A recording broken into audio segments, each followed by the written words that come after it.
Hello students, আমি গোবিন্দ রায় GR science tutor পরিবারে তোমাদের সবাইকে স্বাগত। আজকে আমি মাধ্যমিক প্রস্তুতি 2023 জীবন বিজ্ঞান পার্ট 16 অর্থাৎ 16 নম্বর পার্ট, প্রথম অধ্যায় জীবজগতে নিয়ন্ত্রণ ও সমন্বয়, সংক্ষিপ্ত প্রশ্ন ও উত্তর, প্রতিটি প্রশ্নের মান 2। 1 নম্বর প্রশ্ন, অক্সিন, জিব্বেরেলিন ও কাইনিন হরমোনের উৎসগুলোর একটি তালিকা প্রস্তুত করো। অক্সিন, জিব্বেরেলিন ও কাইনিন হরমোনের উৎসগুলোর একটি তালিকা প্রস্তুত করো। অ্যান্সার, হরমোন আর আছে উৎস। অক্সিন, অক্সিনের উৎস কোথায়? অগ্রস্থ ভাজক কলা, বিশেষত কাণ্ড ও মূলের অগ্রভাগ, ভ্রূণ মুকুলাবরণী এবং কচি পাতা। জিব্বেরেলিন, জিব্বেরেলিনের উৎস হচ্ছে পরিণত প্রায় বীজ, পরিণত বীজপত্র, অঙ্কুরিত বীজ, মুকুল সংলগ্ন কচি পাতা আর পাতার বর্ধিষ্ণু অঞ্চল। কাইনিন, কাইনিন হরমোনের উৎস বীজের অপরিণত শস্য, বর্ধনশীল ভ্রূণ, তরুণ ফল, ডাবের জল, আম, কলা, আপেল প্রভৃতি ফল, ভুট্টার শস্য ইত্যাদি। তো 1 নম্বর প্রশ্ন হয়ে গেল। 2 নম্বর প্রশ্ন,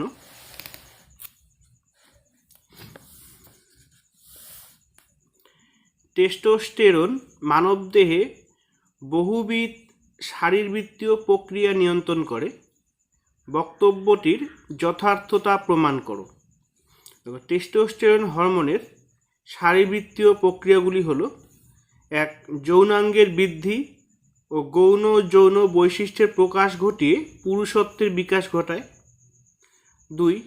শুক্রাণুকে সজীব রাখা এবং নিষিক্ত করার ক্ষমতা প্রদান করে। 3. পুরুষের যৌন ইচ্ছা ও ক্ষমতাকে প্রভাবিত করে। 4. পুরুষের গৌণ যৌনাঙ্গগুলির বৃদ্ধি ঘটায়। তাহলে আমরা বলতে পারি যে টেস্টোস্টেরন মানবদেহে বহুবিধ শারীরবৃত্তীয় প্রক্রিয়াগুলিকে নিয়ন্ত্রণ করে। পরের প্রশ্ন,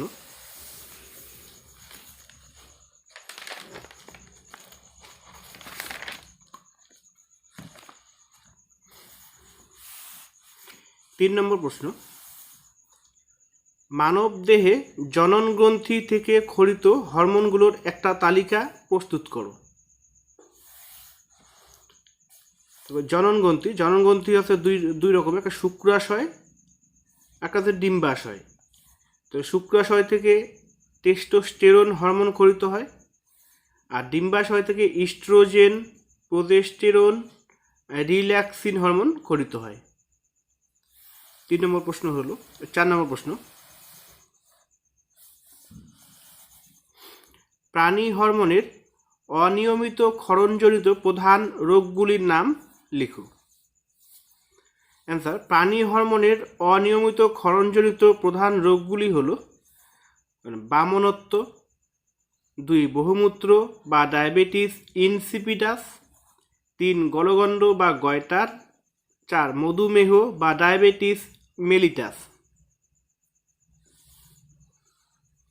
4 নম্বর প্রশ্ন হলো, পরের প্রশ্ন,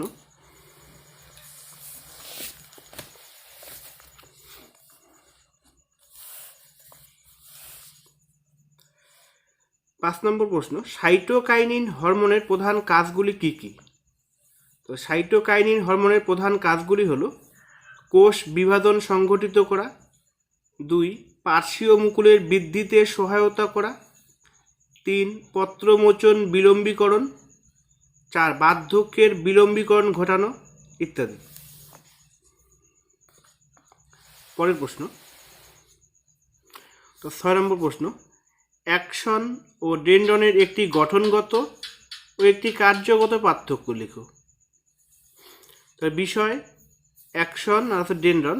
তো গঠনগত পার্থক্য: অ্যাকশন হচ্ছে শাখাবিহীন র্যানবিহারের পর্বযুক্ত দীর্ঘ প্রবর্ধক, ডেনড্রন হচ্ছে শাখা প্রশাখাযুক্ত র্যানবিহারের পর্দাবিহীন ছোট প্রবর্ধক। কার্যগত পার্থক্য, অ্যাকশন কোষ দেহ থেকে উদ্দীপনা নিয়ে যায়, আর ডেনড্রন কোষ দেহে উদ্দীপনা নিয়ে আসে, কোষ দেহে উদ্দীপনা নিয়ে আসে। 7 নম্বর প্রশ্ন, অশ্রুগ্রন্থির অবস্থান ও কাজ লিখো। অ্যান্সার, অবস্থান, অক্ষিপল্লবের ভিতরের দিকে অশ্রুগ্রন্থি অবস্থিত। তাহলে অশ্রুগ্রন্থির অবস্থানটা হচ্ছে অক্ষিপল্লবের ভিতরের দিকে। কাজ কি? কাজ হচ্ছে লাইসোজোম উৎসেচক ক্ষরণ করে। 2 NaCl NaHCO3 ইত্যাদি লবণ মিশ্রিত অশ্রু ক্ষরণ করা। 3 চোখকে জীবাণুর সংক্রমণ থেকে রক্ষা করা। 7 নম্বর প্রশ্ন হয়ে গেল।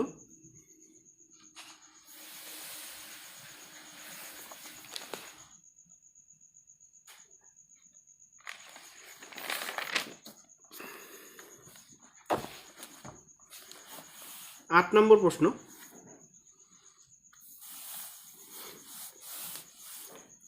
গ্যাংলিয়ন কি, এর কাজ লিখো। গ্যাংলিয়ন প্রান্তীয় স্নায়ুতন্ত্রের অন্তর্গত, স্নায়ু সংলগ্ন নিউরনের কোষদেহগুলি যোগকলা দ্বারা আবৃত হয়ে যে স্ফীত গ্রন্থি তৈরি করে তাকে স্নায়ুগ্রন্থি বা গ্যাংলিয়ন বলে।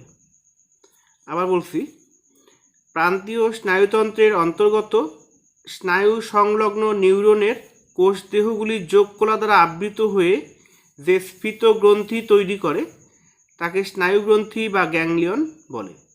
কাজ: 1 গ্রাসনালী, পাচক গ্রন্থি, অশ্রুগ্রন্থি ইত্যাদির কাজ নিয়ন্ত্রণ করে। 2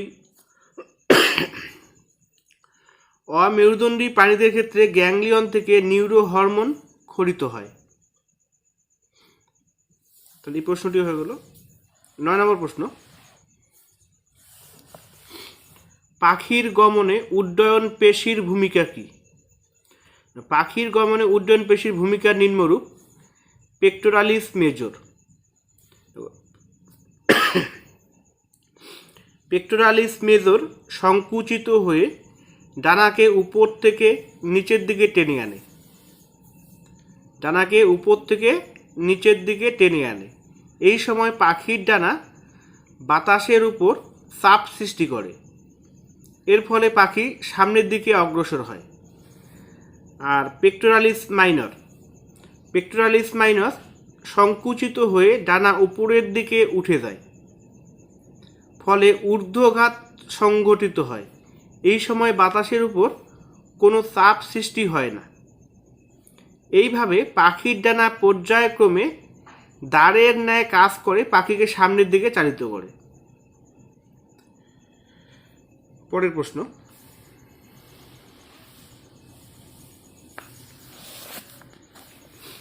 তো 10 নম্বর প্রশ্ন, সাইন্যাপস এর অবস্থান ও কাজ লিখো। অবস্থান: একটি নিউরনের অ্যাকশনের প্রান্তীয় নব এবং অপর নিউরনের ডেনড্রন বা কোষদেহ বা অ্যাকশনের মধ্যবর্তী স্থানে সাইন্যাপস অবস্থিত। কাজ: সাইন্যাপসের কাজ: এক স্নায়ু থেকে অন্য স্নায়ুতে উত্তেজনা প্রবাহিত করা। 2 উত্তেজনা স্নায়ুর মাধ্যমে স্নায়ু স্পন্দন রূপে প্রবাহিত হয়। পরের প্রশ্ন, 11 নম্বর প্রশ্ন, ডেনড্রনের গঠনগত বৈশিষ্ট্যগুলি কি কি? ডেনড্রনের গঠনগত বৈশিষ্ট্য: 1 ডেনড্রন আকারে সাধারণত ছোট এবং বহু শাখা প্রশাখায় বিভক্ত। 2 একটি নিউরনে সাধারণত 5 থেকে 7টি ডেনড্রন দেখা যায়। 3 এর সাইটোপ্লাজমে নিউরোফাইব্রিল ও নিজল দানা থাকে। 12 নম্বর প্রশ্ন, রিচমন্ড-ল্যাং এফেক্ট কি? অ্যান্সার: সাইটোকাইনিনের প্রভাবে উদ্ভিদের পাতা ও অন্যান্য অঙ্গের জরা বা বার্ধক্য বিলম্বিত হয়। সাইটোকাইনিনের প্রভাবে উদ্ভিদের পাতা ও অন্যান্য অঙ্গের জরা বা বার্ধক্য বিলম্বিত হয়। বিজ্ঞানী রিচমন্ড এবং ল্যাং পরীক্ষার দ্বারা ধারণাটি প্রকাশ করেন, এই জন্য একে রিসপন্ড ল্যাং এফেক্ট বলা হয়। স্টুডেন্টস, আজকে এ পর্যন্তই। তোমরা যারা চ্যানেলটি সাবস্ক্রাইব করোনি অবশ্যই চ্যানেল সাবস্ক্রাইব করবে এবং ভিডিওটি ভালো লাগে লাইক, কমেন্ট ও শেয়ার করবে।